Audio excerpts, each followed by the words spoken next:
मैं इमरान खान हूँ। नाज़रीन, 9 मई को एक फॉल्स फ्लैग ऑपरेशन हुआ था। ये इमरान खान साहब का और पाकिस्तान तहरीक इंसाफ का मुकदमा है। वो ये कहते हैं कि लोग सिर्फ एहतजाज करने के लिए गए थे। जो तोड़ फोड़ है, जो उसके बाद गोलियां चली, जो लोग शहीद हुए, वो सारी चीज़ें पाकिस्तान तहरीक इंसाफ के बिलावजह खाते में डाली गई, जबकि सिक्योरिटी फोर्सेस का एक बंदा भी शहीद नहीं हुआ। और सिविलियंस जो एहतजाज करने के लिए गए थे पुरअमन तरीके से, उन्हें बड़े पैमाने पर गोलियां मारकर शहीद किया गया। और 9 मई का एक बयानिया बनाकर पाकिस्तान तहरीक इंसाफ को नेस्तो नाबूद करने की कोशिश की गई। अब उसी तरह का बयानिया एक मरतबा फिर तैयार किया जा रहा है। और इंटरेस्टिंग बात यह है कि वही सहाफ़ी, वही टाउट्स, वही दानिश्वर दोबारा से इस्तेमाल हो रहे हैं जो पहले भी 9 मई के बयानिए के लिए इस्तेमाल किए गए थे। अब ये जो एक रावलपिंडी में वाक़या पेश आया, GHQ में दाखिल होने की कोशिश की मुबैना तौर पे एक शख्स ने, और फिर बाद में पता चलता है जनाब वो शख्स जो है वो गोली उसने चलाई, फिर उसके ऊपर गोली चली। पहले खबर ये आती है कि जो 3 सिक्योरिटी फोर्सेस के अहलकार हैं वो गोलियां लगने से ज़ख्मी हुए और ये शख्स जो है वो उसमें मारा गया। बाद में खबर आती है नहीं, एक ज़ख्मी हुआ और मामूली ज़ख्मी हुआ। फिर पता चलता है जो एक ज़ख्मी हुआ उससे भी गोली नहीं लगी। तो इस शख्स ने गोली चलाई किस पर? देखिए, मैं अभी ये नहीं कह रहा कि ये शख्स बिल्कुल बेगुनाह है और ना मैं ये कह रहा हूं कि ये शख्स गुनाहगार है। ये दोनों चीज़ें जो हैं वो तहकीकात के बाद पता चलेंगी। पाकिस्तान तहरीक इंसाफ के साथ क्योंकि इसे जोड़ा जा रहा है, लिहाजा उन्होंने भी एक मुतालबा किया है। लेकिन आपको मैं चंद तस्वीरें दिखाना चाहता हूं। ये तस्वीर कुछ लोगों ने ट्वीट की हैं। इन तस्वीर को देख कर ही मुझे बहुत सारी चीज़ें ऐसी दिखाई दी जिन पर यकीन नहीं किया जा सकता कि ये कैसे हो सकता है। मिसाल के तौर पर ये एक तस्वीर आप देखें, यहाँ पर एक टोपी पड़ी हुई है, एक जूता पड़ा हुआ है और एक पिस्तौल पड़ा हुआ है। ये 3 चीज़ें पड़ी हुई हैं। ये जूते पे खून लगा हुआ है, मुबैना तौर पे ये उसका जूता है। जो बंदा मारा गया वहाँ पे मोहम्मद हुसैन, खैबर का रहने वाला, पाकिस्तान तहरीक इंसाफ से इसका ताल्लुक था। तो ये बताया गया कि ये उसका जूता है। जूते के ऊपर ब्लड भी लगा हुआ है, यानी इस आदमी का खून भी निकला। और तो कोई ऐसा नहीं है जिसका खून निकला जिसे गोली लगी। तो इस शख्स को गोलियां लगी तो इसका ये जूता खून से भरा हुआ है। अब एक ऐसी तस्वीर जिसमें ये शख्स लेटा हुआ है ज़मीन पे, उसमें इसके दोनों पैरों में जूते हैं। अगर आप गौर करें दूसरी तस्वीर, मैं ये आपको दिखा नहीं सकता, ब्लर करके ही हम थोड़ा सा आपको दिखा पाएंगे। डेड बॉडी पड़ी हुई है इस आदमी की, लेकिन इस आदमी के दोनों पैरों में जूता है। अब एक आदमी जिसके दोनों पैरों में जूता है, थोड़ी देर के बाद एक तस्वीर आती है जिसमें एक जूता पड़ा हुआ है, एक पिस्टल पड़ा हुआ है और एक टोपी पड़ी हुई है। फिर आप दोबारा पहली वाली तस्वीर पर जाएँ तो वहाँ पर आपको दिखाई देता है कि टोपी सड़क पर पड़ी हुई है। जय वकुआ पे जब शवाहिद इकट्ठे किए जाते हैं तो किसी भी चीज़ को हाथ नहीं लगाया जाता। और दोबारा आप पहले वाली तस्वीर में जाएं तो टोपी जो है फुटपाथ पे पड़ी हुई है, नीचे सड़क पे नहीं है। फिर एक तस्वीर में जूता उस आदमी के पाँव में है और एक तस्वीर में जूता जो है वो सड़क पे पड़ा हुआ है। तो मुर्दा आदमी तो अपना जूता नहीं उतार सकता। तो ये तस्वीर जब बनाई गई हैं तो एविडेंस कलेक्शन की तस्वीर है। तो ये जो एविडेंस कलेक्ट किया गया और तस्वीर जारी की गई, क्या इस जय वकुआ को तरतीब देकर बनाया गया? एक तो सवाल ये पैदा होता है कि जय वकुआ जो है वो एक दूसरे से तस्वीर मुताबिकत नहीं रखती। फिर मैं आपको कुछ चीज़ें और दिखाता हूँ। ये देखिए आप, ये नाजरीन पिस्टल है। ये जिस हालत में पिस्टल पड़ा हुआ है ना, इस हालत के अंदर अगर पिस्तौल पड़ा हुआ हो ना तो इसका मतलब ये होता है कि इसकी आखिरी गोली भी फायर हो चुकी है। जो लोग पिस्टल को जानते हैं ना वो ये समझ ले कि ये 30 बोर का पिस्तौल है। इसको चाइना पिस्तौल कहते हैं पाकिस्तान में। इसमें 7-8 गोलियां डलती हैं, नॉर्मली 6 गोलियां इसमें डाली जाती हैं। तो इसका बारीक मैगजीन होता है, सिंगल गोली इसके ऊपर चढ़ती है।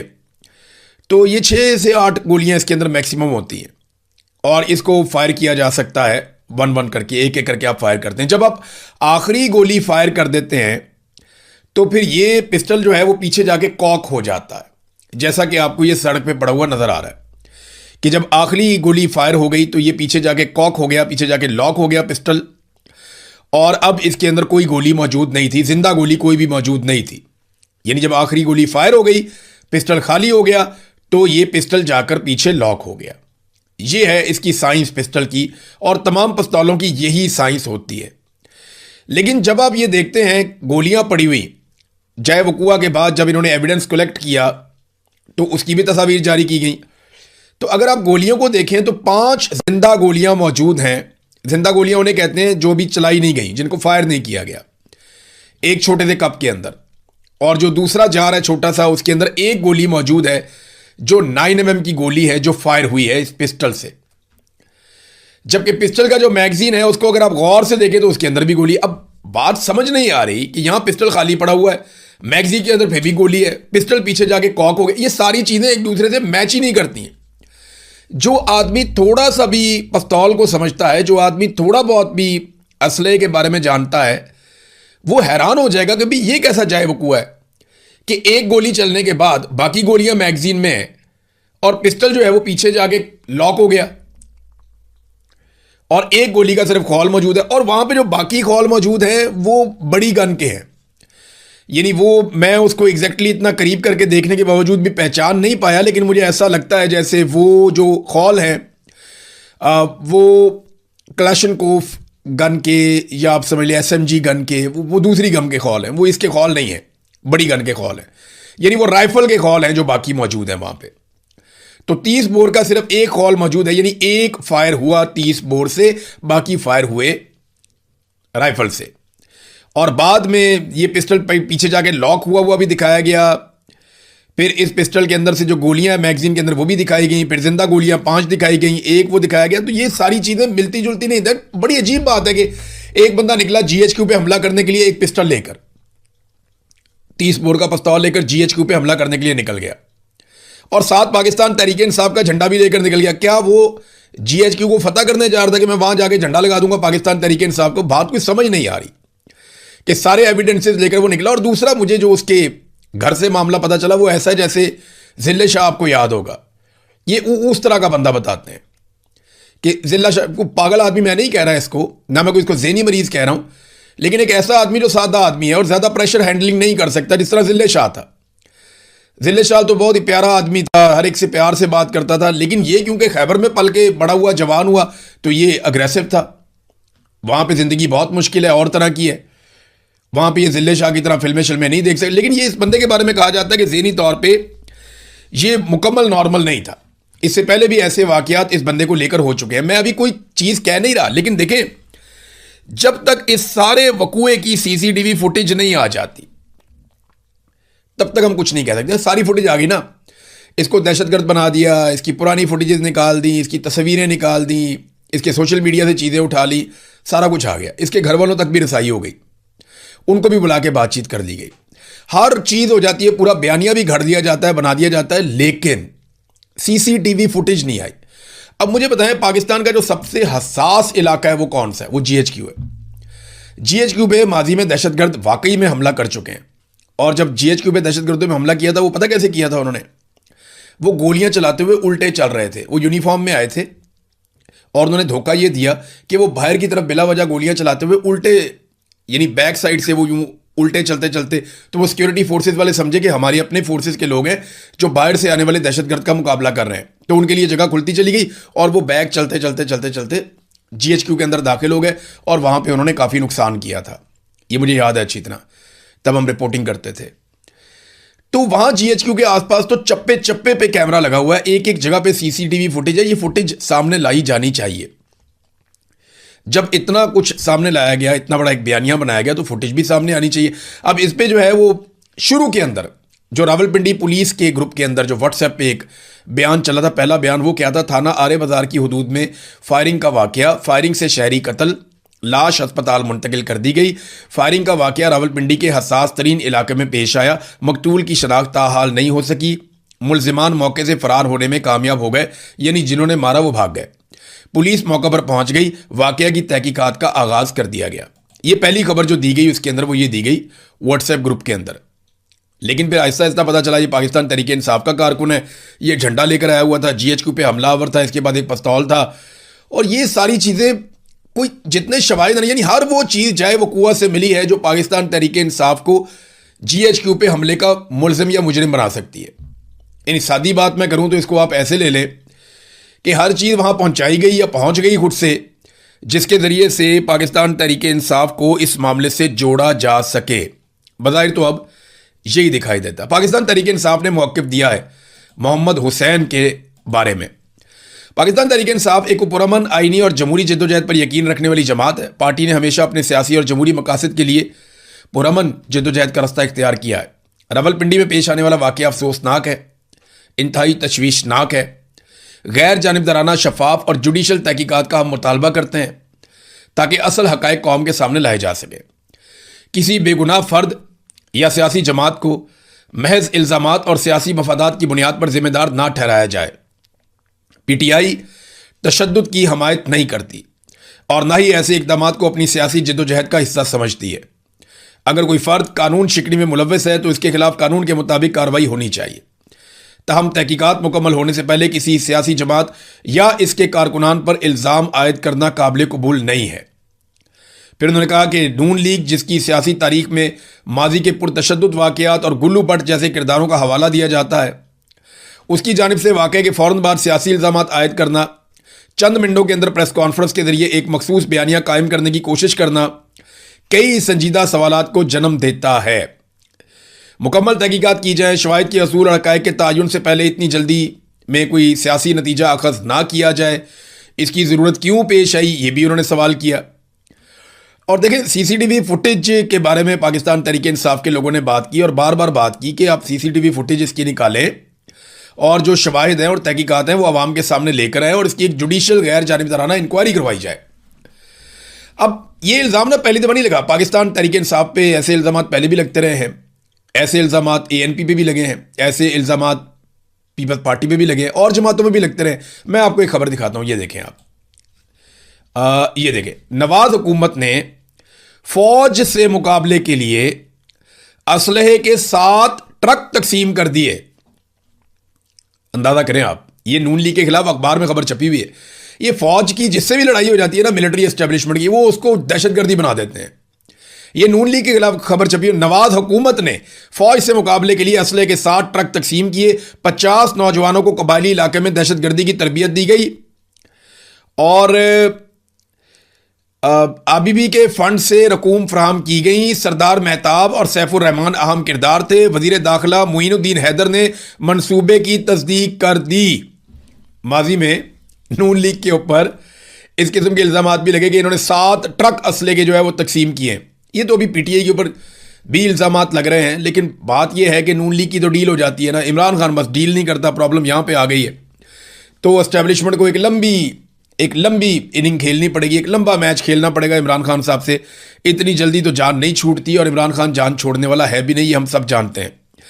अलीमा खानम ने इमरान खान साहब की हेल्थ के हवाले से और उसके बाद कल के दिन में कुछ पैगाम दिए, मैं आपके साथ शेयर करना चाहूँगा, वो बहुत इंपॉर्टेंट है। उन्होंने कहा जी पीटीआई को इससे भी ज़्यादा करना चाहिए जितना वो कर रही है। मैं स्ट्रीट मूवमेंट के लिए गई तो मैंने देखा कि लोग बहुत गुस्से में हैं। करोड़ों लोग इमरान खान के साथ खड़े हैं। इमरान खान साहब को जल्द रिहा करवाएंगे इंशाअल्लाह। फिर इमरान खान साहब की बहन अलीमा खानम ने कहा कि तहरीक इंसाफ के रहनुमाओं ने कहा था कि मुलाकात करवा दें, सियासी गुफ्तगू नहीं होगी। उन्होंने कहा जी हम तीनों बहनों ने इस बात पे इत्तफाक किया है कि हम बाहर आकर कोई सियासी बातचीत नहीं करेंगे, आप हमारी इमरान खान साहब से मुलाकात करवा दें। फिर डॉक्टर उज़मा खानम ने कहा कि एजेंसी की मर्जी के बगैर जेल से कोई खबर बाहर नहीं आ सकती। हम तब यकीन करेंगे या तो इमरान खान हमें खुद बताएं या फिर डॉक्टर ऑफिशियली रिपोर्ट करें जैसे आंख की रिपोर्ट दी गई थी, वरना हम यकीन नहीं करेंगे। फिर उन्होंने कहा कि हमारे भाई का एक SOP है, हमने अपने भाई के साथ एक चीज़ तय कर रखी थी। ये अलीमा खानम ने कहा कि सेहत के मामले पर ज़ाती डॉक्टर या फैमिली के अलावा कोई बात नहीं करेगा। यहां हर एक ने मुंह खोल लिया है, जिन्होंने ये एजेंसियों की बातें शुरू की हैं अब वो जवाब दें। यहां तक कह दिया कि उनको जेल में ख़त्म कर दिया गया है। ये गालिबन वजाहत सईद खान साहब की खबर के हवाले से कह रही हैं। हम आपसे मौतबाना कह रहे हैं कि इमरान खान के ऊपर एजेंसियों का एजेंडा लेकर ऐसी बात ना करें। ये खबरें फैला रहे हैं कि कल को मुर्सी मॉडल अपना सकें। मुर्सी मॉडल मैंने आपको 2 दिन पहले एक वीलॉग में बताया था, वो आप वीलॉग निकाल कर ज़रूर सुनिएगा। आपको आइडिया होगा कि मोहम्मद मुर्सी को अल-सीसी ने, जो वहाँ का फील्ड मार्शल था मिस्र का, उसने कैसे कत्ल किया मुबैना तौर पे, और कैसे उसका जवान बेटे को भी हार्ट अटैक में कत्ल किया गया और किस तरीके से उसने मिस्र पे कंट्रोल किया। इमरान खान बार बार कह चुके हैं कि आसिम मुनीर मुझे मुर्सी की तरह मार देगा, अल्लाह इमरान खान साहब की हिफाजत फरमाए। तो ये उन्हें खतरा इसी बात का है जो इमरान खान साहब पहले कई मरतबा कह चुके हैं। अब नाजरीन, एक और चीज़ इसमें यह है कि सुहेल अफरीदी ने स्ट्रीट मूवमेंट का आगाज़ कर दिया। खैबर से वो अपना काम शुरू करने जा रहे हैं। लेकिन देखिए, स्ट्रीट मूवमेंट सुहेल अफरीदी नहीं चला सकते। मैं आपको फिर कह रहा हूँ, उन्होंने सिर्फ मोटिवेशन लेकर आनी है, तहरीक के अंदर जान डालनी है, मोमेंटम बनाना है। जो स्ट्रीट मूवमेंट है वो गलियों मोहल्लों में चौराहों में एक एक घर पे दस्तक दे के एक एक बंदे से बात करके वो आपको हजारों लोगों की टीमें बनानी पड़ेंगी जो हर गली हर मोहल्ले तक जाएंगे और जाकर स्ट्रीट मूवमेंट चलाएंगे। उसे कहते हैं स्ट्रीट मूवमेंट, जिसमें आप हर दरवाजा खटखटाते हैं, उसको बताते हैं कि ये मसला है, यहां तक मामला पहुंचा है, हमने इससे आगे बढ़ना है, क्या आप हमारे साथ चलेंगे। आप लोगों को रजिस्टर्ड करते हैं, साथ शामिल करते हैं। इसको स्ट्रीट मूवमेंट की तैयारी कहते हैं। लेकिन उस हवाले से अभी तक हमें कुछ भी दिखाई नहीं दे रहा। लेकिन सुहेल अफरीदी साहब अपनी एक्टिविटीज शुरू करने जा रहे हैं। तहरीक इंसाफ ने यहां लाहौर में एक मरतबा फिर दरखास्त दे दी। उन्होंने कहा जी कि 14 अगस्त पे हम जलसा करना चाहते हैं। इससे पहले उन्होंने कहा जी 5 अगस्त को जलसा करना चाहते हैं, उन्हें इजाज़त नहीं मिली। अब वो 14 अगस्त को जलसा करना चाहते हैं। उन्होंने कहा जी हम जश्न आज़ादी के शाया निशान एक बड़ा इकट्ठ करेंगे, हम जलसा करना चाहते हैं, मीनार पाकिस्तान पे हमें इजाज़त दी जाए। चलिए अगर मीनार पाकिस्तान पे इजाज़त नहीं देते तो हमें किसी और मुकाम पर लाहौर में इजाज़त दे दें जलसा करने की, हम जलसा कर लेंगे। तो अभी तक तो तहरीक इंसाफ को इजाज़त नहीं मिली जब से आसिम मुनीर साहब का दौर आया। अब देखते हैं इजाज़त मिलती है या नहीं मिलती। सुहेल अफरीदी की एक पॉजिटिव बात भी है नाज़रीन, जहाँ नेगेटिव है ना वो पॉजिटिव भी है। 131 सहाफ़ियों से सुहेल अफरीदी ने मुलाकात की है हाल ही में, 131। कई इंटरव्यूज दिए, बहुत सारे लोगों से बात की, लेकिन क्या किसी और सूबे का वज़ीर आला मरियम नवाज, शहबाज शरीफ या मुराद अली शाह या बाकी जो लोग हैं वो इस तरह इंटरव्यूज दे सकते हैं? ख़ास तौर पे उस मीडिया से बातचीत कर सकते हैं जो उनके सख्त खिलाफ हो? क्या नवाज शरीफ इंटरव्यू दे सकता है, उसका जवाब दे सकता है कि यास्मीन राशिद से इलेक्शन हार के कैसे वो सीट के ऊपर लास्टिक की शलवार पहन के बैठ गए? इनके पास जवाब ही नहीं है। देखिए यही फर्क होता है फॉर्म 47 का, फॉर्म 45 का। फॉर्म 45 जो है वो एक कॉन्फिडेंस देता है जिससे आप फेस करते हैं कि जी मुझे वोट पड़े हैं, मैं आवाम का नुमाइंदा हूं, मैंने आवाम को जवाब देना है। आपको कॉन्फिडेंस है कि लोगों ने मुझे मुंतखब किया, कोई बात नहीं, मैं लोगों के सामने जाऊंगा, मैं जवाब दूंगा, बात करूंगा। लेकिन जब आप जाली फॉर्म 47 के ऊपर आए तो आपके पास कॉन्फिडेंस नहीं होता, आपको अपने ऊपर एतमाद ही नहीं होता, आप अपने पैरों पे खड़े ही नहीं हो पाते, तो आप इंटरव्यूज क्या देंगे? बुशरा बीबी की आंख के हवाले से एक खबर है, शाकिर अवान साहब ने इसको रिपोर्ट किया है। और ये खबरें जो अब आती हैं ना, ये उनकी फैमिली के जरिए से आती हैं। उन्होंने कहा जी कि बुशरा बीबी की आंख का रेटिना फट गया, जिसके बायस उनकी सर्जरी की गई है। लेकिन खौफनाक बात यह है कि उनकी आंख सिलिकॉन जेल लगाकर बंद कर दी गई, जो अभी तक बंद है। ज़राए बताते हैं कि उनकी दूसरी आंख भी तेज़ी से मुतासिर हो रही है। और वो कहते हैं ये खबर कंफर्म करने में मुझे 1 हफ्ता लगा पूरा। ये बात की है शाकिर अवान साहब ने। तो ये देखें ना, कभी ज़ियाउल हक ने लोगों की बीवियों के साथ ये नहीं किया, कभी मुशर्रफ ने नहीं किया, कभी अयूब खान और याया खान वगैरह भी, वो भी औरतों पे हाथ नहीं डालते थे। हाँ, बांग्लादेश में इस किस्म की शिकायतें बहुत की गई, लेकिन यहाँ मगरबी पाकिस्तान में तो ऐसा नहीं हुआ था। बदकिस्मती से ख़वातीन के साथ जो जुल्म इस दौरे हुकूमत में हुआ, इससे पहले हमने ऐसा नहीं देखा था। नाज़रीन, ज़रदारियों की सारी मुज़ाहमत और इनकलाब जो है वो अगलों ने एक झटके में निकाल दिया। एक झटका लगाया और आसिफ अली जरदारी ने तमाम समरियों के ऊपर साइन कर दिया और अच्छे बच्चे बनकर बैठ गए। छोटे जरदारी साहब टिक टॉक करते रहे कि जनाब टिक टॉक आपका जो है वो टाइम खत्म होने जा रहा है। उधर बड़े जरदारी साहब को एक कॉल आई, एक झटका लगा और उसके बाद बड़े जरदारी साहब ने फौरन से वो सारे दस्तखत कर दिए जिनको रोक कर वो बैठे हुए थे। ताहिर अशरफी ने एक बड़ी इंटरेस्टिंग बात की है। मौलवी ताहिर अशरफी ने कहा कि उलमा जुम्मे के खुतबे में अवाम को मुआहदे की, जो मक्का मुआहदा है उसकी अहमियत से आगाह करें। अब कैसे आगाह करें? उन्हें क्या पता कि इसके अंदर क्या लिखा है? यानी मौलवी ताहिर अशरफी ने, क्योंकि मक्का का नाम है इस मुआहदे के अंदर, तो उसको मजहबी रंग दे रहा है। मौलवी ताहिर अशरफी का यह कहना है कि उलमा जो हैं वो इस मुआहदे को जो है मक्का मुआहदे के ऊपर जो है वो अवाम को आगाह करें और उसकी अहमियत से आगाह करें। भाई, मैं किसी चीज़ की अहमियत से किसी दूसरे शख्स को तब आगाह करूंगा ना जब मैं खुद उस चीज़ के बारे में कुछ जानता हूँगा। जब मुझे खुद ही नहीं पता कि इसके अंदर क्या लिखा हुआ है या ये क्या चीज़ है, तो मैं उसके बारे में क्या राय दूंगा अपनी? तो मेरे ख्याल में इस मुआहदे को पहले पब्लिक के सामने लाना चाहिए, उलमा इकराम को बताना चाहिए इसके अंदर क्या लिखा है, ताकि फिर उलमा इकराम अपनी राय दे सकें या इसके ऊपर अवाम की राय बना सकें। नाज़रीन, आबना हुर्मुज़ को खोलना डोनाल्ड ट्रंप के लिए बहुत बड़ी मुसीबत बन गई है। कहाँ वो गए थे बेचारे, वहाँ पे एटमी असासे ख़त्म करने के लिए, ईरान के अंदर रजीम चेंज करने के लिए, ईरान से जो है सारी की सारी यूरेनियम उठाकर हम ले जाएंगे, ये करने के लिए बेचारे गए थे। हालत ये हो गई है कि अब आबना हुर्मुज़ को खुलवाने के लिए दुबले हुए फिरते हैं कि किसी तरह उसको हम खुलवा दें। और ईरान कहता है मैं तब तक नहीं खोलूँगा जब तक कि मेरे मुतालबात आप नहीं मानेंगे। और वो 6 मुतालबात बड़े सख्त हैं, मैंने आपको पढ़ के सुनाए थे। वो ये कहता है जी कि हमसे जनाब जो आप हमले कर रहे हैं फौरी तौर पे बंद करें, बाकी मुल्कों के ऊपर भी अटैक बंद किए जाएं, हमें हर्जाना अदा किया जाए, हमारे ऊपर से सारी पाबंदियां हटाई जाए, जो हमारा पैसा मुंजमद किया वो पैसा भी हमारे हवाले किया जाए, गारंटी दी जाए आइंदा आप हमारे ऊपर हमला नहीं करेंगे। फिर हम आपने हुर्मुज़ खोलते हैं और अपने इंतज़ाम के तहत खोलते हैं। अमेरिका खुलवाना चाहता है, इतनी सारी गारंटियां ईरान मांग रहा है। ईरान ने ना इस वक्त जो ब्लैकमेल किया हुआ है ना अमेरिका को, उसमें बहुत सारे हथियारों का कमाल है, लेकिन एक हथियार है जिसका नाम है खैबर शिकन। ये 2022 में ईरान ने एक मिसाइल बनाया था। ये मुसीबत बन गया अमेरिका के लिए और उसके इत्तेहादियों के लिए। इनको लगता था बहुत थोड़े से मिसाइल होंगे, ईरान के बाद 2-2.5 मिसाइल चला लेंगे, फारग हो जाएंगे, लेकिन वो मिसाइल मार मार के उन्होंने दुम्बा बना दिया और मिसाइल खत्म ही नहीं हो रहे, वो मार खा खा के थक गए।